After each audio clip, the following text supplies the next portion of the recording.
आजकल जगत में, इस विश्व में जो समस्याएं उपस्थित हुई है, एक दूसरे कंट्रीज के बीच में, देशों के बीच में, और जितना संशय का वातावरण फैला हुआ है, इसको देखते और समझते हुए एक बात मन में उभरती है कि क्या इन समस्याओं का हल किसी बात में हो सकता है।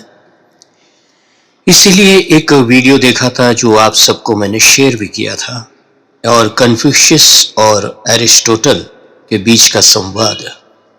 तो वहां कहा गया था कि वर्चुस का कल्टीवेशन होना चाहिए, गुणों का जो है खेती होनी चाहिए, सद्गुणों की लीडर के अंदर, और समष्टि की भलाई के लिए सोच सके ऐसे महान लीडर होने चाहिए। एक दूसरे पर संशय करते हुए युद्ध की स्थिति तक आ जाना और अपने ही लोभ के कारण एक देश दूसरे देश के प्रति एक लड़ाई छेड़ना चाहता है। ऐसी स्थितियां बनी हुई है, विश्व में देखी गई है। वर्ल्ड वॉर 2 के बाद में भी जब यूनाइटेड नेशंस बन भी गया तो भी यही स्थिति हो रही है बार बार।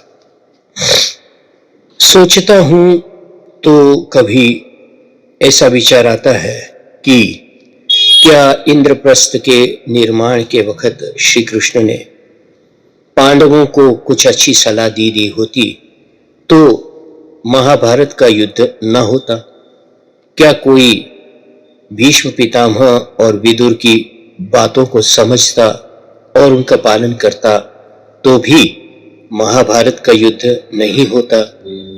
कृष्ण भगवान ने गीता का जो बोध दिया वो बहुत देरी हो चुकी थी उस बोध को देने में। ऐसा लगता था अगर वो बोध पहले से ही उपस्थित होता तो शायद युद्ध न होता। पर फिर एक बात और सोचता हूं कि युद्ध न हो इसकी तो पूरी कोशिश श्री कृष्ण भगवान ने की ही थी कि 5 ही गांव मांगे थे युद्ध को टालने के लिए। तो कौन सी समझ और कौन सी मानसिक स्थिति है जो धर्म का पालन कर सके, धर्म को धारण कर सके। श्री कृष्ण के ही वंश के सारे अधर्म का पालन करते हुए या कि धर्म को छोड़ते हुए ही लड़ाई करते करते आपस में मर मिटे, और इसको भी श्री कृष्ण ने देखा। भगवद गीता तो हमारे और आपके हाथ में आज भी है, हम पढ़ते भी हैं और बड़े ध्यान से भी पढ़ते हैं, और रामायण भी पढ़ते हैं और भागवत भी पढ़ते हैं और कहीं पुराण भी पढ़ते हैं और हमारे उपनिषद भी पढ़ते हैं। सुवाक्यों की तो बौछार होती है। सुबह सुबह व्हाट्सएप पर हम सबको पॉजिटिविटी के जो संदेश मिलते हैं सुबह में, वो न जाने घंटे 2 घंटे में कहाँ पिघल कर बह जाते हैं या तो भाप बनकर उड़ जाते हैं, पता नहीं। फिर वही के वही हम बने रहते हैं सारे दिन। निजी जीवन के अंदर जो हमारी ग्रीड है, जो हमारा लोभ है, लोलुपता है, उसका तो कोई अंत नहीं है।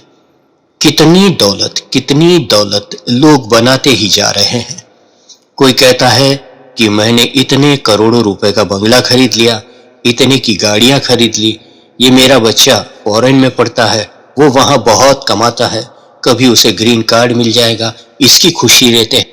और कोई कहते हैं कि हमने इतना अच्छा बिजनेस कर दिया और इससे भी ज्यादा बिजनेस कर लेंगे, अंबानी बन गए तो फिर अदानी बन गया, और आगे कितने अनानी अदानी कोई भी बनता रहेगा।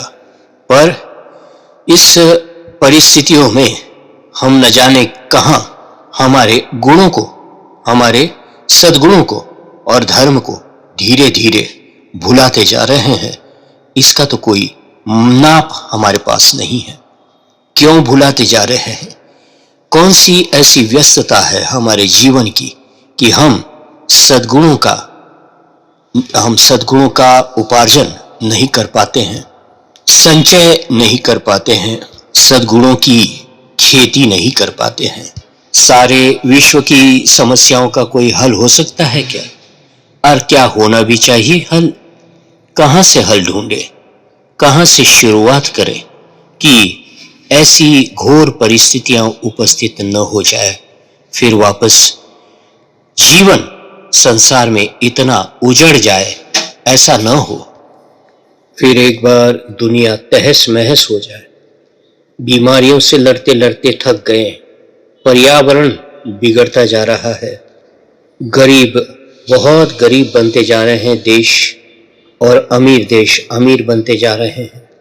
कितने ही देश ऐसे हैं अफ्रीका और एशिया में जहां खाने पीने के लाले पड़े हुए हैं। और आगे हम ये भी देख रहे हैं आजकल कि सारे विश्व में एक इम्बैलेंस सा होता जा रहा है, सप्लाई चेन से डिस्टर्ब हो गई, ऐसे कहते हैं। ये कोविड की समस्या के बाद में ऐसा हो गया है कि देश उस समस्या से तब तो उलझ रहा था, पर आज उस समस्या के परिणामों को भुगत रहे हैं देश। इसके ऊपर युद्ध का माहौल बहुत सारे देशों में एक साथ उपस्थित हुआ था पिछले कुछ 10 सालों में, और आतंक का माहौल।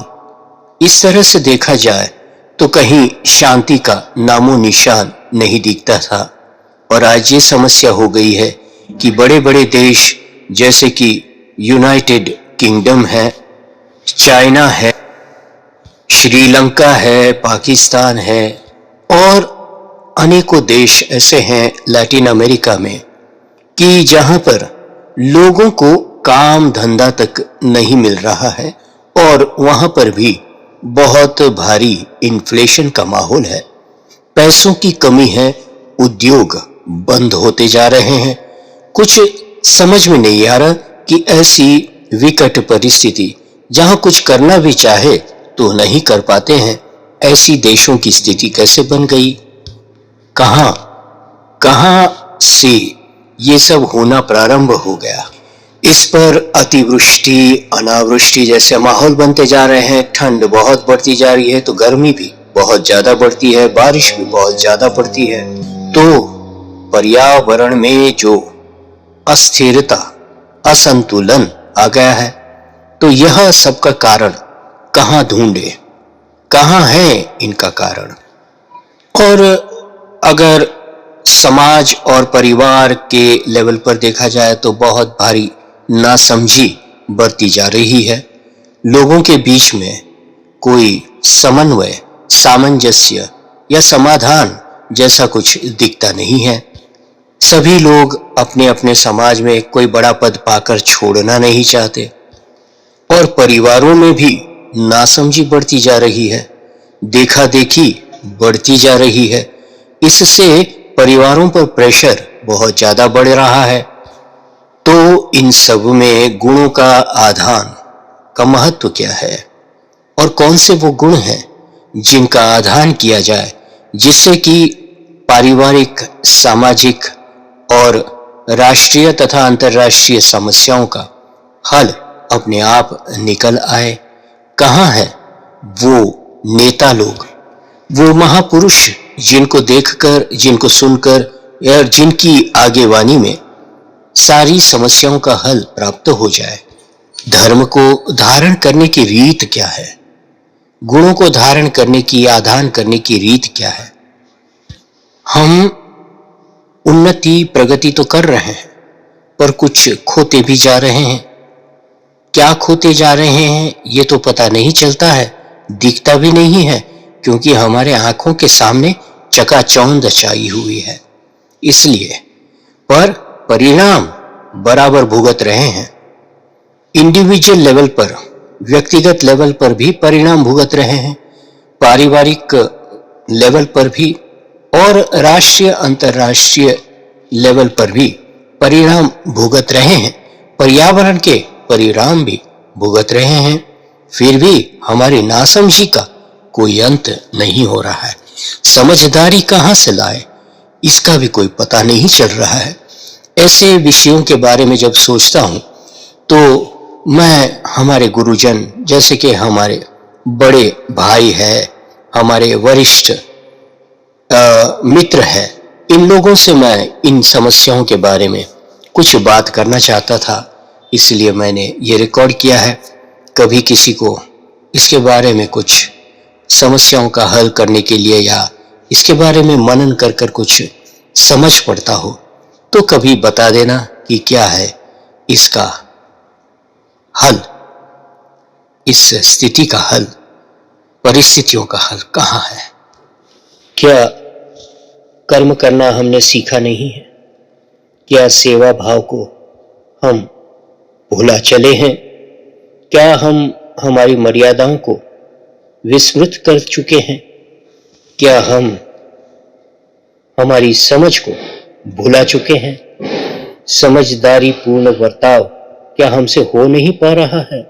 हम किन बातों में उलझ गए हैं, कहाँ उलझ गए हैं? क्या ये भौतिकवाद ही कुछ ऐसा है कि हम इसमें डूबे और सब कुछ भुला दिए हैं? क्या सादगी से नहीं जिया जा सकता? क्या लोगों से बांटकर हम उपभोग नहीं कर पाते हैं, जैसे ईशावास्य में कहा गया है? तो समस्याएं तो है, पर इनके हल भी जरूर है। वे हल कौन से हैं, एक एक कर कर हमें इस गुत्थी को सुलझाना पड़ेगा। धीरे धीरे हमारी समझ को हम विकसित करते जाएं और फिर उस समस्या के दर्पण, उस समझदारी के दर्पण में हम समस्याओं को देखें और उन्हें धीरे धीरे हल करें, दर्पण को साफ करें, निर्मल करें।